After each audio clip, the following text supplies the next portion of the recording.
Rapmusic.com here with Be Real. We're in LA. I'm gonna ask you some LA questions. I know you're a Laker fan, and you're even rocking the LA hat right now. So, what do you think of Bynum's injury right now? You know, we heard about he's gonna be out for a couple weeks. We big on Lakers here. Yeah, So it's unfortunate because I mean he was playing dominant.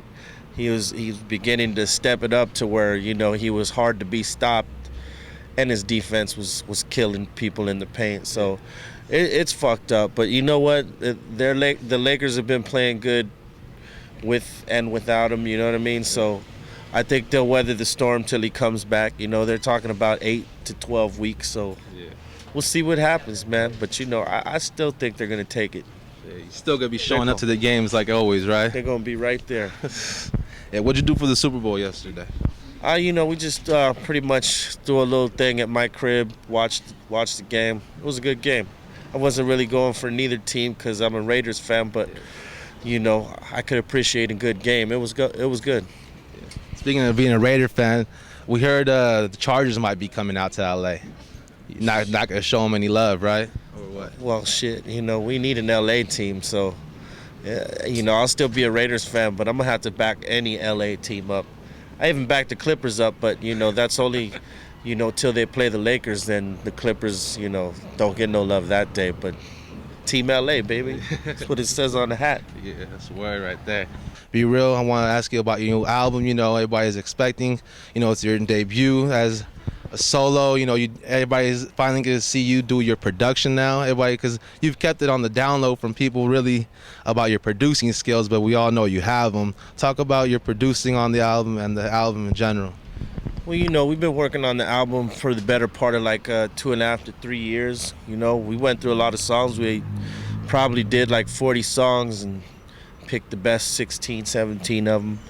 And, before we didn't really have that much time to do anything like that because Cypress Hill works at a pretty, intense schedule. We're always touring or in the studio and stuff.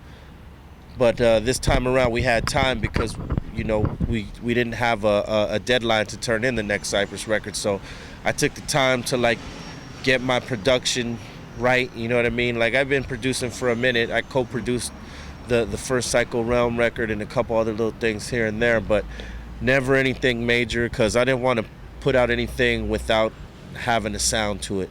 All the great producers have their own type of sound, and I wanted to get that for me before I started, doing tracks for anybody, let alone myself, you know what I mean? So little by little, as we're working on the album, I'm finally getting some tracks together that I really liked a lot, and they started forming a certain sound for, the Audio Hustler crew, whatever, you know what I mean? And I just pretty much took the best songs that I made and I put them aside, and I started doing tracks with like Scoop and Superfly, my man Jay Turner, who's my partner in Audio Hustler. He did like 4 joints. Salam Rek, who is one of our producers in Audio Hustler, he did 1 song. And then Alchemist, of course, Soul Assassins. So we kept it all in house, so the production side of it was really easy, you know what I mean? We just picked the stuff that was going with the theme of the album and whatnot. And, it's pretty much like you got a lot of shit out there right now with no substance. I mean, there's good songs and all that shit, but there's just not a lot of substance out there, you know what I mean? So I come from that school where you got to bring something that people can relate to, or whether it's some party shit, whether it's some serious type of shit, whatever life, something that they can relate to, you know what I mean? And there ain't a lot out there like that. So I figured I'd be different, like we usually do with Cypress. We always go against the grain of what's going on in music at the time that we're doing shit. I figured I'd do the same thing. So, that's, as far as content goes, that's how we did it. And production, like I said, it just took time to get the right tracks. That's ill, though. That's ill. But we're here on the set for you and Damian Marley are working on Fire, the music video for that. How was it just working with him and getting together and just doing something? Well, with Damon, we had done some work on Cypress record before. Ganja Bus was one of the songs. And you know, so we got a relationship with him. You know, we're down with the Marley family. You know what I mean? We've been down with them for a long time. So, you know, I caught him out there at a Snoop Dogg show, and I approached him. You know, because I had no intention of really getting any guests for the record. They all just sort of happened, the features. You know, and I said, hey, you know, I got this song that you might be interested in. You know, like to get on it with me and shit. It's pretty tight. It's on some, you know, kind of hip hop dance hall type of shit, you know, like that old school 90s type of shit.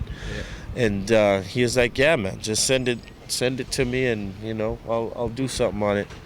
And he sent it back, and I had to redo all my vocals after I heard it because his shit was so tight. I was like, oh man, I gotta come better than that now. You know what I'm saying? It's the first time in a long time anybody's made me go back and re-kick my shit. He inspired me to go back and do something better. So, you know, it just came about like that. You know, we had a working relationship before, and you know, we've been friends for a while, and so, you know, he did me the solid, and you know, I would do him that favor as well. You know what I'm saying? So it was just a good family, like type of, you know, knock out the song and make it happen type of vibe. You know. Let's see, which track did you have the most fun doing? Let's say like kicking back, you know. I don't know. You know, we pretty much had fun on all the whole thing. You know what I'm saying? Because it went at our pace, our vibe. I don't know, man. That's a good question. You know what? I would probably have to say Psycho Realm Revolution, because you know, Sick Jack came in to the studio. He brought some tracks, and you know, that was one of them. And I was like, oh man, we got to get on this one right now. So it was basically, you know, he sat there in the studio, I sat there in the studio, we both wrote our parts, knocked it down within, you know, maybe 2 hours or whatever.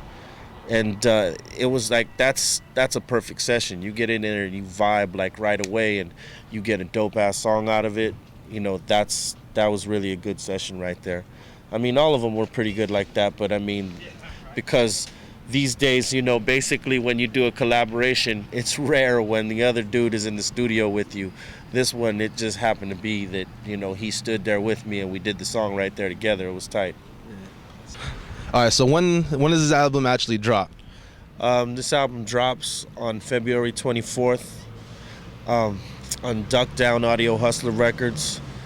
And, you know, we're looking forward to it, man. First solo record ever, so, you know, we'll see what happens. Yeah, but all the Cypress fans, they're all still waiting for the next one. Any talks about that? Any news on that you can tell us? Yeah, we're actually starting to mix some of this new Cypress songs. We you know, we just got to record a few more songs, and we'll be done with the record as far as recording. And that'll be coming out in between June and July. June and July. What's up? This is Be Real, the Buddha Master from Cypress Hill, representing Audio Hustlers, rapmusic.com. Go blaze it.